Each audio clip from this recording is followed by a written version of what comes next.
Hola, te habla de nuevo Juan Pablo Ramírez Galvis aquí desde el canal de Globus Biogestión y vengo con esta séptima sesión del curso en Machine Learning utilizando Weka, donde profundizaré en los algoritmos de clasificación basados en reglas.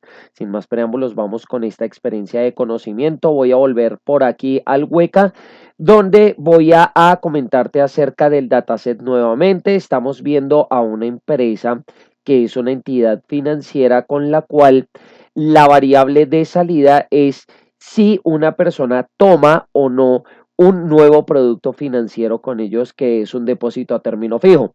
Eso se hace acorde a una campaña de marketing de la cual se extrayeron estos atributos: edad, trabajo, estado marital, educación, etcétera, etcétera. Entonces, nuevamente volviendo a los algoritmos de clasificación, primero te voy a explicar bien cada uno de estos que se basan en reglas y luego vamos a ver los outputs y finalmente a seleccionar el que, dado los diferentes criterios, da el mejor resultado.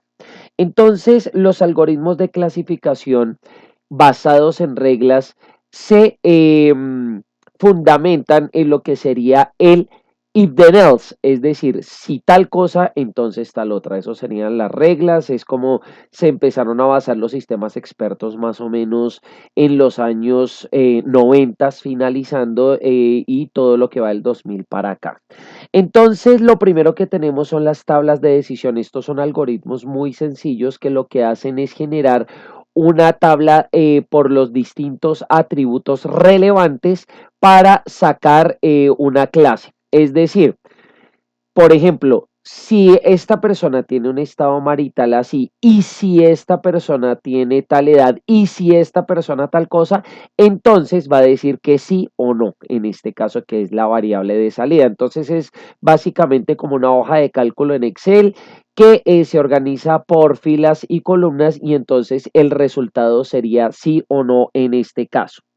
Ahora, el algoritmo JRIP es un poco más avanzado, sirve precisamente para datasets que tengan mayor complejidad a nivel de relaciones no lineales, y lo que hacen es establecer una serie de reglas para cada uno de los atributos. Entonces, por ejemplo, toma el atributo edad, entonces empieza a iterar buscando reglas que apliquen, por ejemplo, si la edad es mayor o es menor que o está entre tal valor y tal valor, y además tal cosa para otro atributo tan, entonces va a dar sí o no.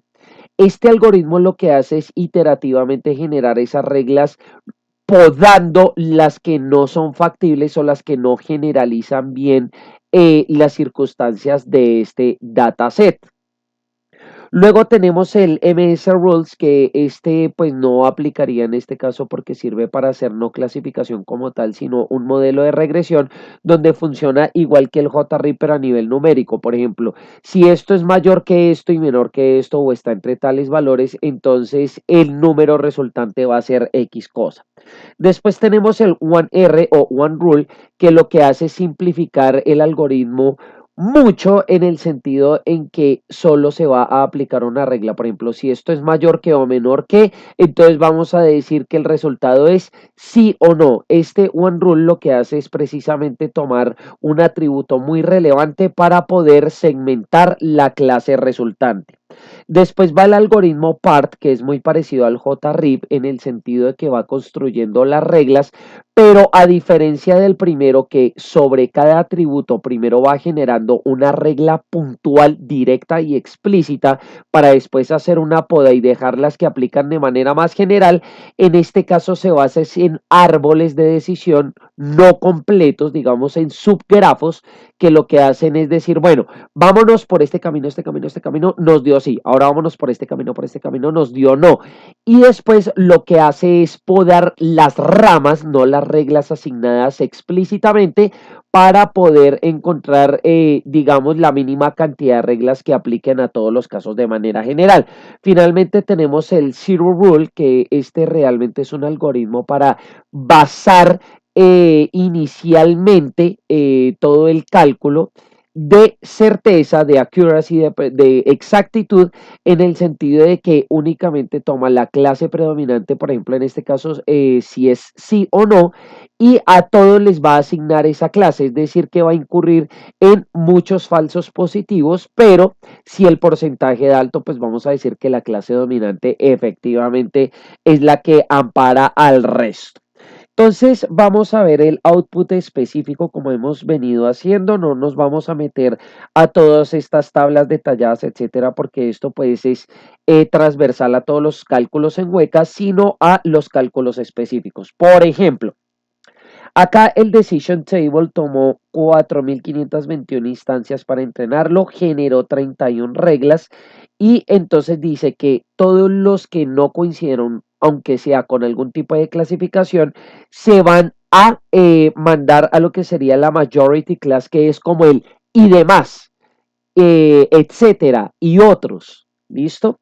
Y entonces aquí dice que para hacer la clasificación que te digo, para sí o no, de todas las los atributos solo se seleccionaron el 1, el 14, el 16 y el 17. O sea que para la tabla de decisión se tomaron fue edad, PDays, P-Outcome y Y. No se tomaron todos los demás, puesto que el algoritmo no los clasificó como relevantes. Y entonces el modelo duró 1,21, es algo demorado y entonces con ello encontramos una precisión del 89.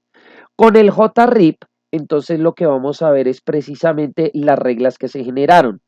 El atributo de base que se seleccionó fue el de duration. Date cuenta que todo fue basado en duration, que vendría a ser vamos a ver, el número 12. Listo, el atributo número 12.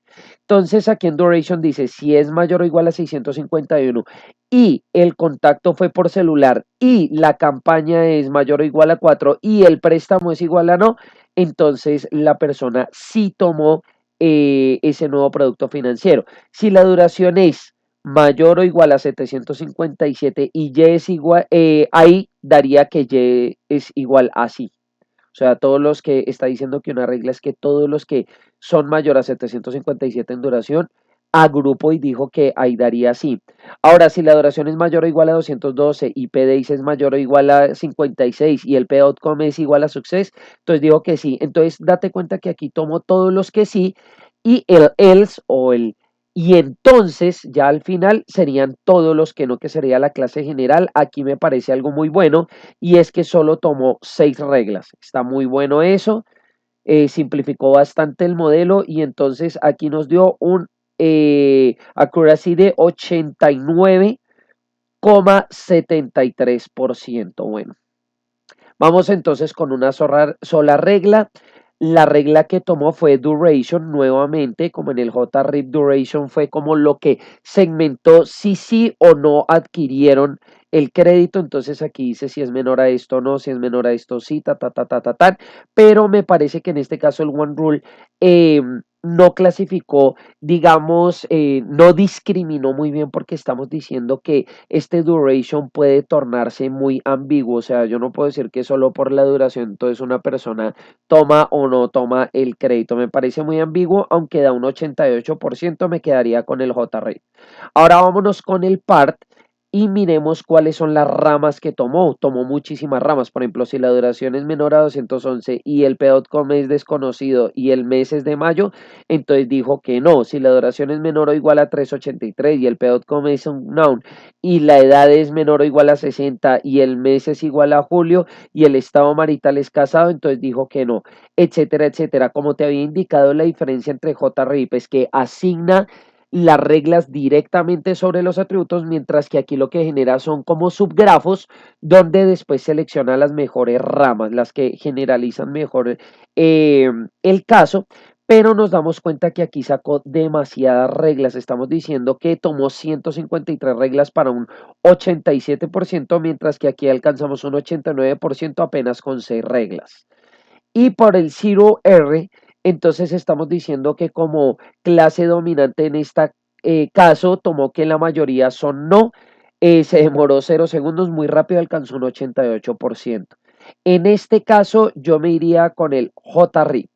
Si tienes alguna inquietud adicional acerca de este tema que acabamos de ver, de algoritmos basados en reglas para el hueca, o si simplemente quieres conocer la diferencia entre cómo funciona la lógica de estos algoritmos, puedes comentármelo en la caja abajo del video que yo te contestaré prontamente. Si no te has suscrito al canal de Globus Biogestión, hazlo en este mismo instante porque seguiré lanzando temas en ciencia, tecnología y desarrollo personal. Finalmente, recuerda que Globus Biogestión son decisiones inteligentes.